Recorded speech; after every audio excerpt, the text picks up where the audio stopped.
We're going to represent this set of ordered pairs as a table, a graph, and a diagram. So we're going to first start off with a table. So all I do is make like a T chart like this. My X values are going to go here, and my Y values are going to go here. And don't forget that all the X values make up what we call the domain, and then all the Y values make up what we call the range. So my X values are going to be always the first number for each ordered pair. So for each set of numbers in parentheses, the first number represents your X. And if you want, you could always label X, Y, label your ordered pairs for organization.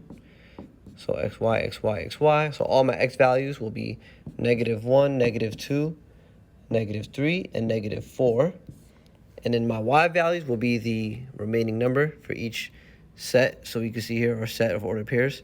We have 0, -2, and make sure that they match up. So -1 goes with the 0, -2 goes with the 1/2, -3 goes with the 1, so they should match up still. -4 goes with the 3/2. And these are actually very similar formats because if you look here, like I said, these have to be come together in your table. So if you're ever given a table and you want to see them as ordered pairs, you could do this as a quick way to write out your ordered pairs. So if you have to graph it, then it'll help you say, if you see it as an ordered pair like this. And that's actually what we're going to do next. We're going to graph these ordered pairs onto the coordinate plane. So I'm just going to do a quick sketch. And actually, if I look at my table, I can see that we're going to use this part of the x-axis, like we have all negative values. And then it doesn't go up much. The highest y value is 3/2, which is 1.5. So I'm going to do an xy axis where I'm using up more of the negative values. So x, y. And then I'm going to put some numbers here. So we go from all the way up to -4. So -1, -2, -3, -4. So if you do have to make a sketch, I would recommend looking at how wide you have to go depending on what values you're given. And then the highest is going to go up is 1.5, so 3/2. So if I go here, 1, 2, and then I can make it so that these are my halfway marks here. And now I can start plotting points. And if you want, you can number this too.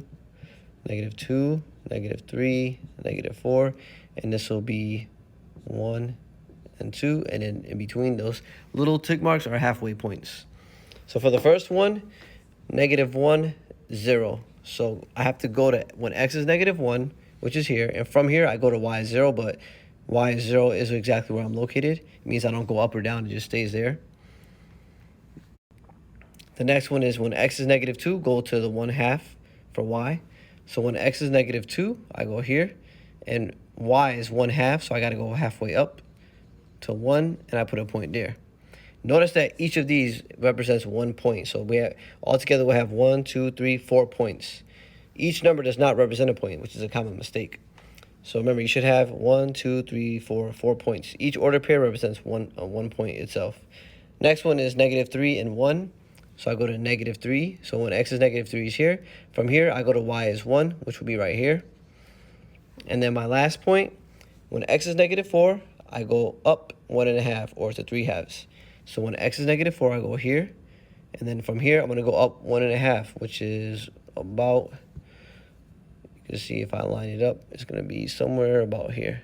So again, this is a rough sketch. But you can see this is pretty much the pattern of my function in this case. And then lastly, we're going to make a diagram. So I'm just going to put like 2 rectangles. You could draw circles, doesn't matter. And I'm going to put here my domain is going to be on this side. Then my range is going to be over here. And then my x, which don't forget the x values are in your domain, and all the y values make up your range. So I look at the x values. You could look at whatever, the ordered pairs or the table or your graph, but I'll probably just do the table because it's organized nicely. So all my domain is going to be these values here, -1, -2, -3, -4. And if you ever have any repeats, don't write the repeats out. We only write out once, because the domain represents all of the distinct values, the different values. So if you have repeats, you don't write it more than once, only write them out once. And then for the range, 0, 1/2, 1. So 0, 1/2, 1, and then 3/2. And then now all we got to do is draw an arrow to go for each of the inputs and outputs. So -1 is an input that goes to 0. So it goes to this one. -2 is matched up with 1/2. So I'll draw an arrow going there. -3 is matched up with 1. So I draw an arrow going here. And then -4 is matched up with 3/2. And that would be my diagram for this relation. Or, yeah, this relation here. And actually, I was going to say if it's a function, but it is a function because you can see each input goes to exactly one output. In other words, I don't have, you know, one input going to more than one output like this. We don't have that as a situation, so I know that this is actually a function. And in a table format, if you look for any repeats, you can see that there are no repeats, so I know it's a function. And in here, you can see there's no points stacked above each other, meaning like something like this. But you can watch the video that's included in this section of the worksheet if you want more details on that.